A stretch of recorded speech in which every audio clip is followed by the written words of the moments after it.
Hello friends, welcome to electron college. നമ്മൾ discuss ചെയ്തുകൊണ്ടിരിക്കുന്ന oscillators ആയിരുന്നു അല്ലേ. അപ്പോൾ ആ ഓസിലേറ്റേഴ്സിൻ്റെ ഒരു കണ്ടിന്യൂഷൻ ആണ് നമ്മൾ എന്ത് ചെയ്യുന്നത്, ഡിസ്കസ് ചെയ്യുന്നത്. അപ്പം അതിൽ ഇനി നമ്മൾ ഡിസ്കസ് ചെയ്യാൻ പോകുന്ന ടോപ്പിക് എന്ന് പറഞ്ഞാൽ നമ്മൾ ഫേസ് ഷിഫ്റ്റ് ഓസിലേറ്റർ അങ്ങനത്തെ കുറച്ച് കാര്യങ്ങളായിരുന്നു അല്ല. ഫേസ് ഷിഫ്റ്റ് വെയിൻ ബ്രിഡ്ജാണ് മെയിനായിട്ട് ഡിസ്കസ് ചെയ്യാനുള്ളത്. ഓക്കെ, അതിന് മുന്നേ നമ്മൾ നേരത്തെ പഠിച്ചതിൻ്റെ ചെറിയൊരു ബ്രീഫിങ് ഞാൻ തരാം. ഓക്കെ, അപ്പോൾ അതായത് നമ്മൾ ആദ്യം കോൾപിറ്റിൻ്റെ ആണ് ഒരു ചെറിയ കാര്യം പറയാനുള്ളത്. അപ്പോൾ ഈ കോൾപിറ്റ് ഓസിലേറ്ററിൽ ഇതിൽ ചോദിക്കുന്ന ചോദ്യങ്ങൾ ആ ഫീഡ്ബാക്കിനെ വെച്ചിട്ടാണ് കൂടുതൽ ക്വസ്റ്റ്യൻസും കാണാറ്. ഓക്കെ, അപ്പോൾ അതിൽ ചോദിക്കുന്ന കാര്യം രണ്ട് കപ്പാസിറ്റർ, എത്ര capacitor, 2 capacitors and A common inductor.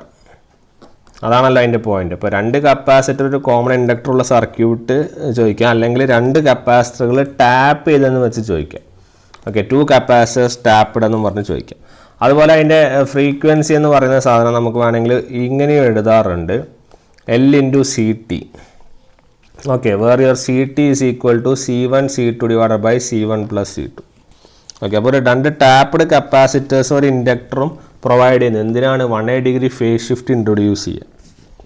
Okay, അപ്പോൾ ആ ഒരു C1 C2 L ഫേസ് ഷിഫ്റ്റിൻ്റെ ഒരു കാര്യമാണ് നമുക്ക് എന്ത് ചെയ്യാനുള്ളത്, അറിയാനുള്ളതിൽ. പിന്നെ നമ്മൾ പഠിച്ചിട്ടുണ്ടായാലും ഒരു ട്രാൻസിസ്റ്റർ തന്നെ എത്ര ഫേസ് ഷിഫ്റ്റ് പ്രൊഡ്യൂസ് ചെയ്യുന്നത്, 180. അതുപോലെ ഈ ഫീഡ്ബാക്ക് നെറ്റ്വർക്കായ C1 C2 L അല്ലെങ്കിൽ C1 C2 പ്രൊഡ്യൂസ് ചെയ്യുന്ന സാധനമാണ് എത്ര, 180. അങ്ങനെയാണ് ടോട്ടൽ എന്ത് ചെയ്യുന്നത്, 360 വരുന്നത് അല്ലേ.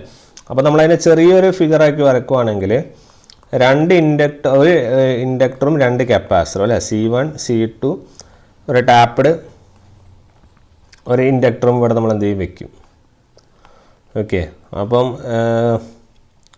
പറയുകയാണെങ്കിൽ ഇതിൻ്റെ ഒരു ഫീഡ്ബാക്ക് ഫ്രാക്ഷൻ എന്ന് പറഞ്ഞൊരു ടേം ഉണ്ട്, അത് കണ്ടിട്ടുണ്ട്, അതുകൊണ്ടാണ് ഞാൻ ഒന്നും കൂടി ജസ്റ്റ് ഒന്ന് എക്സ്പ്ലെയിൻ ചെയ്യുന്നത്.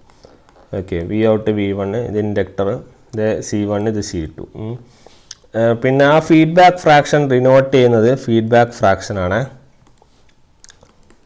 Feedback fraction. Okay, feedback fraction denote ചെയ്യുന്നത് MV എന്ന് പറയുന്ന ടേമാണ്. ഓക്കെ, അപ്പോൾ MV is equal to V/F divided by Vout. Okay, that is equal to XC2 divided by XC1 എന്ന് എഴുതാം. അപ്പോൾ 2πf അതൊക്കെ കട്ടായിട്ട് C1/C2 നേരത്തെ തിരിച്ചല്ലേ വരെ, 1/C 2πf അല്ലേ. അപ്പോൾ ഫീഡ്ബാക്ക് ഫ്രാക്ഷൻ എങ്ങാനും ചോദിക്കുവാണെങ്കിൽ that is equal to C1/C2 എന്ന് ഓർത്ത് വെച്ചാൽ മതി. ഓക്കെ, അപ്പം അതാണ് കോൾപിറ്റിൻ്റെ കാര്യത്തിൽ പറയാനുള്ളത്. ആ ഫോമിൽ നോക്കാം. സിമിലർലി നമുക്ക് ഹാർട്ട്ലിയിലും ഉണ്ട് ഒരു കാര്യം. ഓക്കെ, അപ്പോൾ ഹാർട്ട്ലി ഓസിലേറ്റർ ഇതേപോലെ തന്നെയാണ് ഫേസ് ഷിഫ്റ്റ് കാര്യങ്ങളൊക്കെ പ്രൊഡ്യൂസ് ചെയ്യുന്നത്. ഇവിടെ എന്തായിരുന്നു പ്രത്യേകത? ഇവിടെ ഒരു കപ്പാസിറ്ററും അതിൻ്റെ ക്രോസാണ് 2 ഇൻഡക്ടർ വന്ന് കിടക്കുന്നത്, ശരിയല്ലേ. അപ്പോൾ ഇവിടെ ഒരു കപ്പാസിറ്റർ, ഇവിടെ 2 ഇൻഡക്ടർ. അപ്പോൾ ഇത് L1 ഇത് L2 ഇത് C. ഓക്കെ, അപ്പോൾ ഇതാണ് നമ്മുടെ Vout, ഇതാണ് നമ്മുടെ എന്ത് V1. ഓക്കെ, അപ്പം അല്ലെങ്കിൽ നമ്മൾ പറഞ്ഞ ഫീഡ്ബാക്ക് വാട്ടവർ. ഓക്കെ, അപ്പോൾ ഇവിടെയും ഈ നമ്മുടെ ഹാർട്ട്ലിയിലും ഇതുപോലെ തന്നെ ഫ്രീക്വൻസി ഉണ്ട്, നമ്മളത് ഓർത്തതാണ് അല്ലേ. അപ്പം ഇതാണ് 1/2π C ഇൻറ്റു LT അല്ലേ. ഈ LT നമ്മൾ എഴുതിയത് ഓർക്കുന്നുണ്ടോ, L1 + L2 + 2M അല്ലേ. അപ്പോൾ ഇവിടെയും ഈ പറഞ്ഞ പോലെ ഈ L1 L2 C നെറ്റ്വർക്ക് എത്ര ഫേസ് ഷിഫ്റ്റ് പ്രൊഡ്യൂസ് ചെയ്യും, 180. അതുപോലെ നമ്മുടെ ട്രാൻസിസ്റ്ററും നമ്മൾ എന്ത് ചെയ്യുന്നുണ്ട്, 180 ഡിഗ്രി ഫേസ് ഷിഫ്റ്റ്. അങ്ങനെയാണ് ടോട്ടൽ 360 വരുന്നത് അല്ലേ. അപ്പോൾ ഇവിടെയും നമ്മുടെ ഫീഡ്ബാക്ക് ഫ്രാക്ഷൻ എന്നുള്ള ടേം പഠിക്കാനുണ്ട്. നമ്മുടെ ഫീഡ്ബാക്ക് ഫ്രാക്ഷൻ MV എന്ന് പറയുന്നത് ഇവിടെ എന്തായിരിക്കും നമുക്ക് നോക്കാം. NV is equal to VF എന്ന് പറഞ്ഞാൽ ഇതാണ് കേട്ടോ, ഫീഡ്ബാക്കിലെ voltage. VF divided by Vout that is equal to XL2 divided by XL1. അതായത് ഇത് XL equal to L 2πf അല്ല, അപ്പോൾ ഡയറക്റ്റ് വരും L2/L1. അപ്പോൾ we can write MV is equal to L2/N1. Okay, അപ്പോൾ ഇത് രണ്ടും ഓർക്കുക. ഇവിടെ C1/C2 ആണ്, ഇവിടെ എന്താണ് L2/L1. ആ 2 കാര്യങ്ങൾ ഓർക്കുക. ഓക്കെ, അപ്പോൾ ഇനി നമ്മൾ ആ ഓഡിയോ ഓസിലേറ്റർ അല്ലെങ്കിൽ RC ഓസിലേറ്റർ എന്ന് പറഞ്ഞ ടോപ്പിക്കാണ്.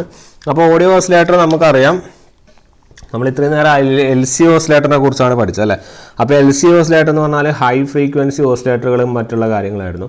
ഇവിടെ RC ഓസിലേറ്റർ എന്ന് പറഞ്ഞാൽ ഇറ്റ് വിൽ ബി എന്താണ്, ലോ ഫ്രീക്വൻസി ഓസിലേറ്റർ ആയിരിക്കും, ശരിയല്ലേ. ഇപ്പോൾ ലോ ഫ്രീക്വൻസി ഓസിലേറ്റർ എന്ന് പറയുമ്പോൾ തന്നെ നമ്മുടെ കയ്യിലുള്ളത് നമ്മുടെ RC നെറ്റ്വർക്ക് അല്ലെങ്കിൽ ഓഡിയോ ഫ്രീക്വൻസിയിലുള്ള കാര്യങ്ങളാണ് അല്ലേ. അപ്പോൾ അതിൽ മെയിനായിട്ട് പഠിക്കുകയാണെങ്കിൽ നമ്മൾ ഏതൊക്കെയാണ്, ഫേസ് ഷിഫ്റ്റും അതുപോലെ പിന്നെ ഏതാണ് വെയിൻ ബ്രിഡ്ജാണ്.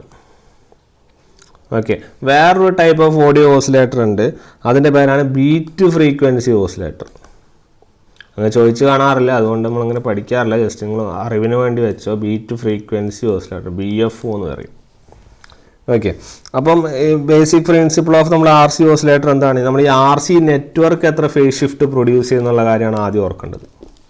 ഓക്കെ, അപ്പോൾ ഞാൻ പറഞ്ഞ 2 ടൈപ്പ് ഉണ്ട് നമ്മുടെ പോസിറ്റീവ് ഫീഡ്ബാക്ക് ഉണ്ടാകാൻ അല്ലേ. അപ്പോൾ 2 ടൈപ്പിൽ ഈ ഫേസ് ഷിഫ്റ്റ് ഓസിലേറ്റർ എത്ര ഇത് ഫീഡ്ബാക്ക് പ്രൊഡ്യൂസ് ചെയ്യുന്നു, അതുപോലെ നമ്മുടെ അടുത്ത നമ്മുടെ വെയിൻ ബ്രിഡ്ജ് എത്ര ഫീഡ്ബാക്ക് പ്രൊഡ്യൂസ് ചെയ്യുന്നു, ഇങ്ങനത്തെ കുറച്ച് കാര്യങ്ങളാണ് നമുക്ക് എന്ത് ചെയ്യാനുള്ളത്, അറിയാനുള്ളത്. ഓക്കെ, അപ്പോൾ ജനറലി പറയുവാണെങ്കിൽ നമ്മളുടെ RC ഫേസ് ഷിഫ്റ്റ് ഓസിലേറ്ററിൽ നമുക്ക് 3 സെക്ഷൻ ഓഫ് RC ആണുള്ളത്. Okay, 3 section of RC. ആ 3 സെക്ഷനിൽ ഓരോ സെക്ഷനും എത്രയാണെന്ന് വെച്ചാൽ 60 ഡിഗ്രി ഫേസ് ഷിഫ്റ്റാണ് പ്രൊഡ്യൂസ് ചെയ്യുക. അപ്പോൾ ടോട്ടൽ ഫേസ് ഷിഫ്റ്റ് ഓഫ് നമ്മുടെ RC നെറ്റ്വർക്ക് എത്ര വരും? It will B 180 degree. ശരിയല്ലേ? അപ്പം ആ ഒരു ടൈപ്പിലുള്ള വരുന്ന ഒരു ടൈപ്പ് ഓഫ് ഫിഗറുകളാണ് നമ്മുടെ ഫേസ് ഷിഫ്റ്റ് ഓസിലേറ്ററുകൾ. ഓക്കെ, അപ്പം അതെങ്ങനെ വരുന്നത് വെച്ചാൽ നമ്മളൊരു സാധാരണ നമ്മളൊരു ഫിഗർ എടുക്കുകയാണെങ്കിൽ എങ്ങനെയാണെന്ന് പറഞ്ഞു കഴിഞ്ഞാൽ, നമ്മൾ ട്രാൻസിസ്റ്ററിൻ്റെ ഒരു RC ഫേസ് ഷിഫ്റ്റ് ഓസിലേറ്റർ വരക്കുന്നത് ജസ്റ്റ് 2 ഫിഗർ വരയ്ക്കാം. ഓക്കെ, അപ്പോൾ പല ടൈപ്പ് ഫിഗേഴ്സ് കാണാറുണ്ട്, നിങ്ങൾ ജസ്റ്റ് ഇതൊന്ന് നോട്ട് ചെയ്തോ. ഫിഗറുകൾ കുറേ ടൈപ്പ് ഫിഗറുകളാണ്, ഞാൻ ജസ്റ്റ് ഈ ഫിഗർ വരക്കുന്നതേ ഉള്ളൂ. ഇതൊരു ടൈപ്പ് ഓഫ് ഫിഗർ. നമുക്ക് ആ ഫേസ് ഷിഫ്റ്റ് നെറ്റ്വർക്ക് അങ്ങനെ ഉണ്ട് എന്നുള്ള കാര്യം മാത്രം ഒന്ന് അറിഞ്ഞിരുന്നാൽ മതി. വേറെ ഇതിൽ കൂടുതലായിട്ട് നമുക്ക് ചെക്ക് ചെയ്യാനൊന്നുമില്ല ഇതിൽ. എന്തെങ്കിലും ക്വസ്റ്റ്യൻ ഉണ്ടെങ്കിൽ ഞാൻ എന്തായാലും പറഞ്ഞുതരും. അപ്പോൾ ഇതാണ് നമ്മളുടെ ട്രാൻസിസ്റ്റർ. പിന്നെ ഇവിടെ വരുന്നതാണ് നമ്മുടെ കപ്പാസിറ്ററുകൾ, 3 കപ്പാസിറ്റർ, C1, C2, അതുപോലെ C3. ഓക്കെ, ഇതാണ് നമ്മുടെ R1, ഇതാണ് നമ്മുടെ R2, ഇതാണ് നമ്മുടെ R3. ഓക്കെ, അപ്പം ഇതിങ്ങനെ കണക്ഷനാണ്, അത് വരച്ചപ്പോൾ താഴെ ഇങ്ങനെ തന്നെ കണക്ഷൻ. ഓക്കെ, അപ്പോൾ R1, R2, R3, C3. അപ്പോൾ ഇതാണ് നമ്മുടെ ഫീഡ്ബാക്ക് നെറ്റ്വർക്ക്. നമ്മൾ ഈ 3 കപ്പാസിറ്ററും 3 ഈ റെസിസ്റ്ററും വരുന്ന നെറ്റ്വർക്ക്. ഓക്കെ, അപ്പം ഇത് നമ്മൾ EI അല്ലെങ്കിൽ ഇൻപുട്ട് എന്ന് പറയാം. ഇവിടെ നമ്മൾക്ക് കിട്ടുന്നത് EO എന്ന് നമുക്ക് എന്തെങ്കിലും ഫീഡ്ബാക്ക് ഫ്രാക്ഷൻ പറയാൻ വേണ്ടിയാണ് കേട്ടോ അതിന് അങ്ങനെ പറയുന്നത്. കാരണം ഈ ഫീഡ്ബാക്ക് ഫ്രാക്ഷന് പണ്ടൊന്നും കാണാത്ത ക്വസ്റ്റ്യനാണ്, പക്ഷേ ഇപ്പോൾ കുറച്ച് എക്സാമുകളിൽ ഈ ഫീഡ്ബാക്ക് ഫ്രാക്ഷൻ എന്ന് പറഞ്ഞ സാധനം കണ്ടുവരുന്നുണ്ട്. അതുകൊണ്ട് നമുക്കത് ഡിസ്കസ് ചെയ്യാം. അപ്പം ഇതിൽ പറഞ്ഞത് എന്താണ്? അതിൽ 2 കാര്യങ്ങൾ ഞാൻ പറഞ്ഞു.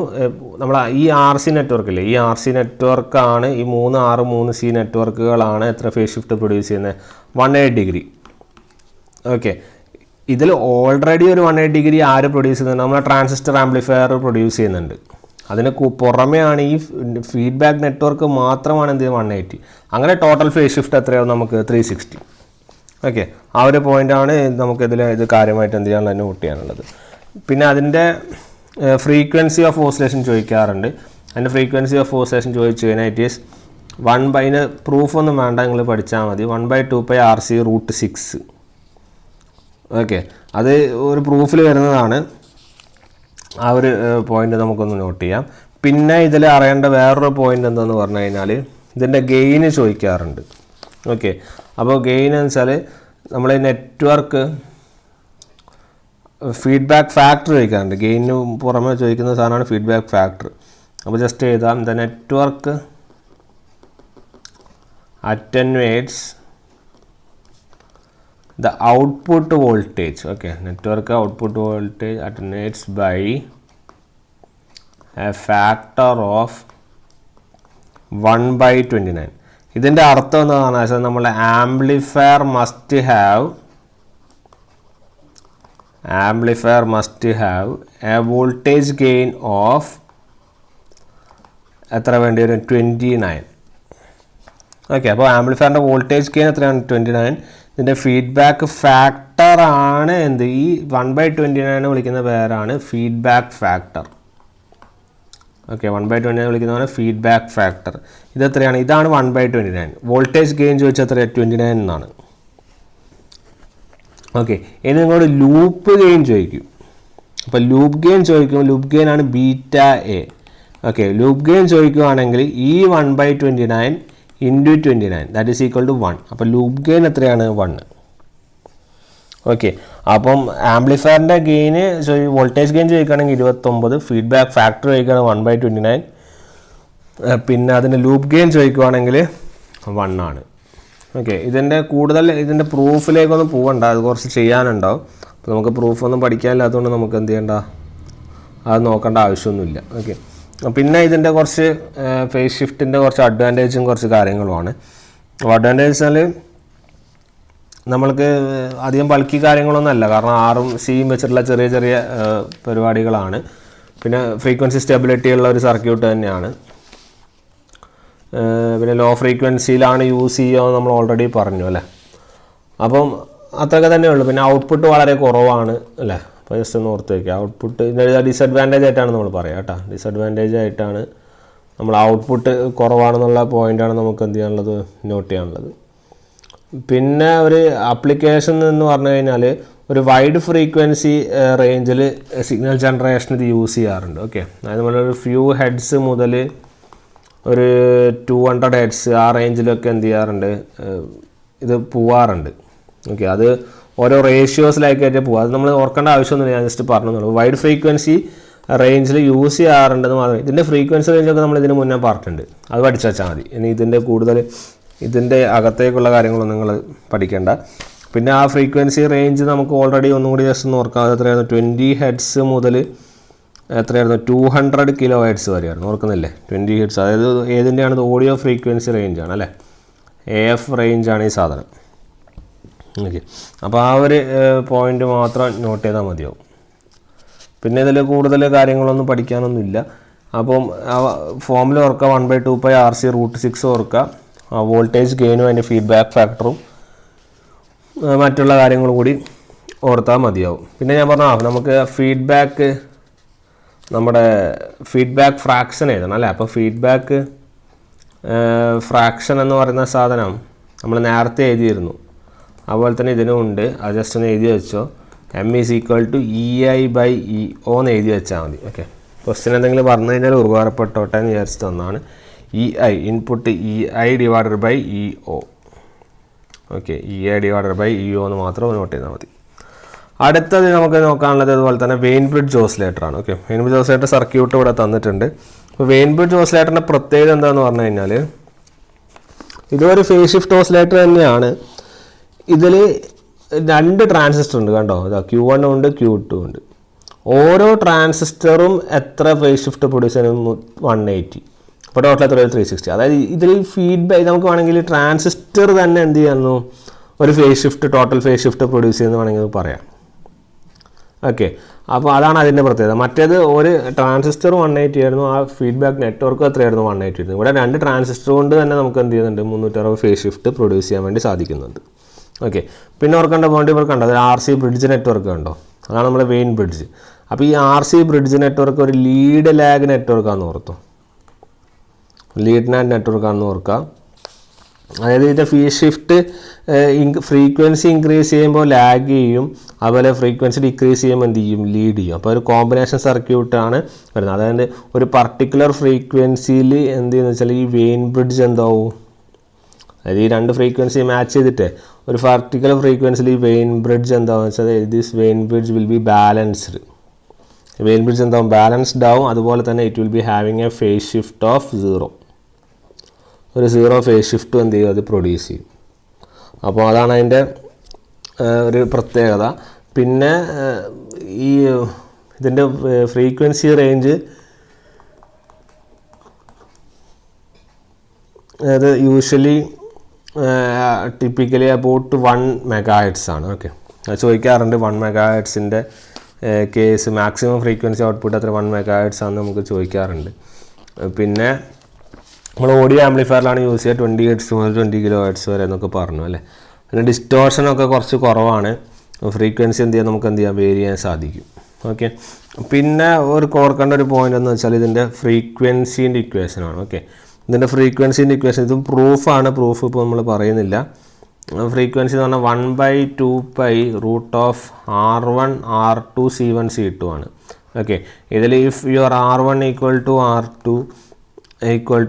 R അതുപോലെ C1 = C2 = C1 ആണെങ്കിൽ ഇതിൻ്റെ ഫ്രീക്വൻസി പറഞ്ഞാൽ 1/2πRC വരും. ഓക്കെ, ആ ഒരു പോയിൻ്റ് നിങ്ങളൊന്ന് നോട്ട് ചെയ്യണം. പിന്നെ ഇതിൽ അറിയാനുള്ളൊരു കാര്യം എന്താണെന്ന് പറഞ്ഞു കഴിഞ്ഞാൽ നമ്മളിതിൻ്റെ R3ൻ്റെ വാല്യൂ ചോദിക്കാറുണ്ട്. ഓക്കെ, നമ്മൾ മറ്റതിൽ പ്രൂവ് ചെയ്തിട്ടുണ്ടെന്ന് തോന്നുന്നു, അതുകൊണ്ട് ഞാൻ പ്രൂഫിലേക്ക് പോകുന്നില്ല. ഇതിൻ്റെ R3ൻ്റെ വാല്യൂ ചോദിക്കാറുണ്ട്. ഓക്കെ, അപ്പോൾ ഈ R3ൻ്റെ നമ്മൾ ഈ വെയിൻ ബ്രിഡ്ജിൻ്റെ സർക്യൂട്ടിൻ്റെ R3 ഇല്ലേ, അപ്പോൾ ചോദിക്കുകയാണെങ്കിൽ R3 = 2R4. നമ്മളവിടെ പ്രൂവ് ചെയ്തുകൊണ്ടാണ് ഇവിടെ പറയാത്തത്. അപ്പോൾ അത്രയും R3 = എന്താണ് 2R4 എന്ന് നമ്മൾ എന്ത് ചെയ്യുക ഓർക്കുക.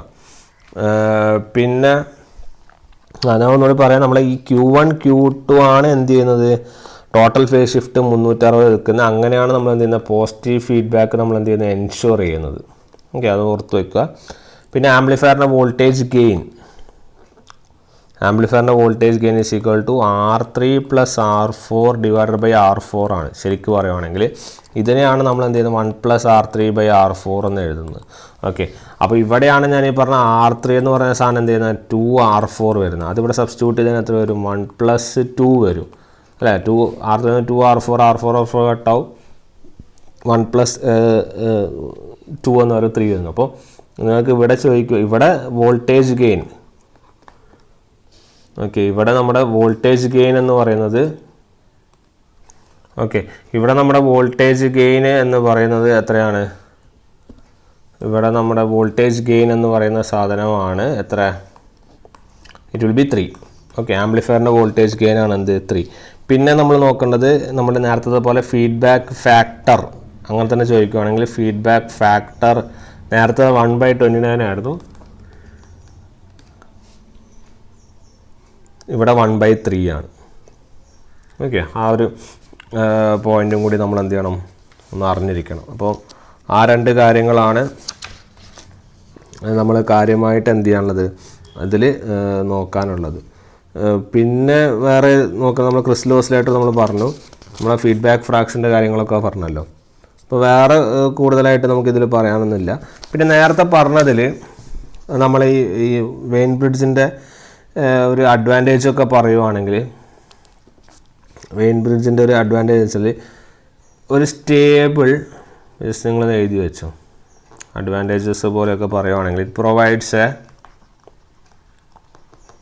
provides a stable low distortion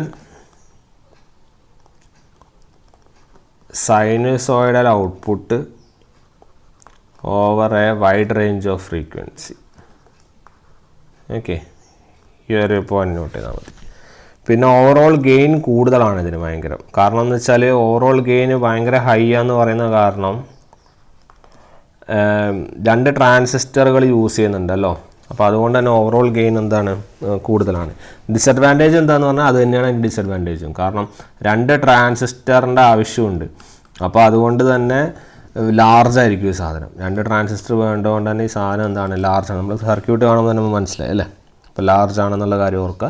പിന്നെ ഫ്രീക്വൻസീൻ്റെ 1/2πRC എന്നുള്ള പോയിൻ്റ് ഓർക്കുക, വോൾട്ടേജ് ഗെയിൻ ഓർക്കുക, ഫീഡ്ബാക്ക് ഫ്രാക്ഷൻ ഓർക്കുക.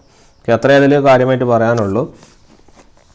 പിന്നെ നമ്മൾ നേരത്തെ ആ ക്രിസ്റ്റൽ ഓസിലേറ്റർ പഠിക്കുമ്പോൾ നമ്മൾ അതിൻ്റെ കൂടെ നിങ്ങൾക്ക് വേണമെങ്കിൽ നമ്മൾ ജസ്റ്റ് ഒന്ന് എഴുതി വെച്ചോ. നമ്മളെ ഈ ക്രിസ്റ്റൽ ഓസിലേറ്റർ പഠിക്കുന്ന കൂട്ടത്തിൽ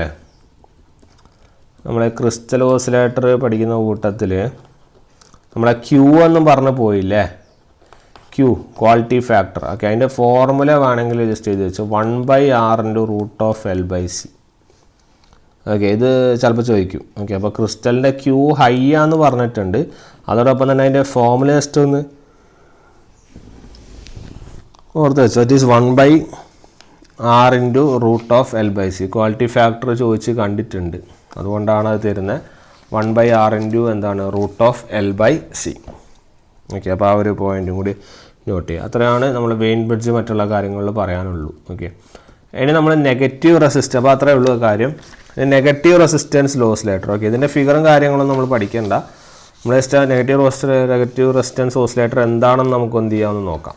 ഓക്കെ, അപ്പോൾ negative resistance oscillator makes use of negative resistance എലമെൻറ്റുകളാണ് ഇതിൽ കൂടുതൽ യൂസ് ചെയ്യുന്നത്. അപ്പോൾ നെഗറ്റീവ് റെസിസ്റ്റൻസ് എലമെൻറ്റുകൾ ഏതൊക്കെയാണെന്ന് നോക്കാം. അതാണ് ഒന്ന് ടെട്രോഡ്, പിന്നെ ഒന്ന് ടണൽ ഡയോഡ്, പിന്നെ ഒന്ന് UJT. അങ്ങനെ 3 സാധനങ്ങളാണ് നമുക്ക് നെഗറ്റീവ് റെസിസ്റ്റൻസ് എലമെൻറ്റുകളായിട്ട് നമ്മൾ യൂസ് ചെയ്യുന്നത്. അതൊക്കെ ടെട്രോഡ്സ്, ടണൽ ഡയോഡ്സ്, അതുപോലെ തന്നെ നമ്മളെ UJTs. ഓക്കെ, അപ്പം 2 type of negative resistance oscillator ഉണ്ട്. നമ്മളെ ഹൈ ഫ്രീക്വൻസി ജനറേഷന് വേണ്ടിയിട്ട് 2 ടൈപ്സ് ഓഫ് നെഗറ്റീവ് റെസിസ്റ്റൻസ് ഓസിലേറ്ററാണ് നമ്മുടെ കയ്യിലുള്ളത്. അതിൽ ഒന്നാമതാണ് ഡൈനാട്രോൺ എന്ന് പറയുന്ന സാധനം, അതുപോലെ ടണൽ ഡയോഡ് ഓസിലേറ്റർ. ഏതൊക്കെയാണ്? ഡൈനാട്രോണും അതുപോലെ പിന്നെ ടണൽ ഡയോഡ് ഓസിലേറ്റർ. അങ്ങനെ 2 ടൈപ്പാണ് ഉള്ളത്. അതിൽ ടണൽ ഡയോഡ് ഓസിലേറ്റർ എന്താണ് വർക്കിംഗ് എന്ന് വെച്ചാൽ it makes use of a tunnel diode for producing oscillations. Okay, tunnel ഡയോഡാണ് ഓസിലേഷൻസിന് യൂസ് ചെയ്യുന്നത്. Also it provides very fast and it is possible to make tunnel diode oscillators which operate in the microwave frequency region. Okay, microwave frequency regionിലുള്ള ഉപയോഗത്തിനാണ് ഇത് കൂടുതലായിട്ട് നമ്മൾ use ചെയ്യുന്നത്. Okay, അപ്പോൾ ചിലപ്പോൾ ചോദിക്കും നെഗറ്റീവ് റെസിസ്റ്റൻസ് ഓസിലേറ്ററിൻ്റെ എക്സാമ്പിളുകളൊക്കെയാണ് സാധാരണ ചോദിച്ച് കാണാറ്. അപ്പം മെയിനായിട്ട് ഈ ഹൈ ഫ്രീക്വൻസി ജനറേഷൻ യൂസ് ചെയ്യുന്ന സാധനം ഡൈനാട്രോണും അതുപോലെ ടണൽ ഡയോഡ് ഓസിലേറ്ററുകളും എന്ന് ഓർത്ത് വെച്ചാൽ മതിയാവും. ഓക്കെ, അപ്പോൾ ഇനി നമുക്ക് മൾട്ടി വൈബ്രേറ്ററിനെ കുറിച്ചാണ് നമ്മളിനി എന്ത് ചെയ്യുന്നത് ഡിസ്കസ് ചെയ്യേണ്ടത്. ഓക്കെ, ക്വസ്റ്റ്യൻസ് ഒക്കെ ഉണ്ടെങ്കിൽ ഞാൻ എന്ത് ചെയ്യാം പിക്ക് ചെയ്ത് കൊണ്ടുവരാം. ഓക്കെ, അപ്പം മൾട്ടി വൈബ്രേറ്ററുകളെ കുറിച്ച് നമുക്ക് എന്ത് ചെയ്യാം എന്തായാലും നമുക്ക് നെക്സ്റ്റ് വീഡിയോയിൽ നമുക്ക് എന്ത് ചെയ്യാം ഡിസ്കസ് ചെയ്യാം. ഓക്കെ, മൾട്ടി വൈബ്രേറ്റർ എന്താണെന്ന് അതിൻ്റെ കുറച്ച് ടൈപ്സ് എന്താണെന്നൊക്കെയാണ് പറയാനുള്ളത്. ഓക്കെ, അപ്പോൾ ഈ ഓസിലേറ്ററിൻ്റെ കാര്യങ്ങൾ നിങ്ങൾ ജസ്റ്റ് നോക്കുക, കുറച്ച് ക്വസ്റ്റ്യൻസ് കണ്ടെത്തി ചെയ്തോ. വേറെ അതിൽ കൂടുതൽ ഡീറ്റെയിൽ ആയിട്ടൊന്നും അതിൽ പോകാനൊന്നുമില്ല, അതുകൊണ്ടാണ് നമുക്കിങ്ങനെ പറയേണ്ടി വന്നത്. ഓക്കെ, അപ്പം കൂടുതൽ ഡീറ്റെയിൽ ആയിട്ട് നോക്കുമെങ്കിൽ നല്ലതാണ്. പക്ഷേ ഇപ്പോൾ തൽക്കാലം നമുക്ക് എന്തെങ്കിലും ഇത്ര മതി, ബേസിക് കാര്യങ്ങൾ നമുക്ക് അറിഞ്ഞെടുത്താൽ മതിയാവും. ഓക്കെ, കാരണം ഈ ഫീഡ്ബാക്ക് ആംപ്ലിഫയർ ഓസിലേറ്ററൊക്കെ നമുക്ക് ആ കോമൺ എമിറ്റർ മറ്റ് ആ സെക്ഷൻസ് ആയിരുന്നു കൂടുതൽ അറിയേണ്ടിരുന്നത്. ഇതൊക്കെ ജസ്റ്റ് നമുക്ക് എന്തൊക്കെയാണ് ഏതിലേക്കാണ് ഫേസ് ഷിഫ്റ്റ് വരുന്നത് അങ്ങനത്തെ കുറച്ച് കാര്യങ്ങളെ ചോദിക്കാറുള്ളൂ സാധാരണ. അപ്പോൾ അത് മാത്രം അറിഞ്ഞിരുന്നാൽ മതിയാവും. ഓക്കെ, അപ്പോൾ എന്തായാലും നമുക്ക് എന്ത് ചെയ്യാം നെക്സ്റ്റ് വീഡിയോയിൽ നമുക്ക് എന്ത് ചെയ്യാം കാണാം. Okay, thank you.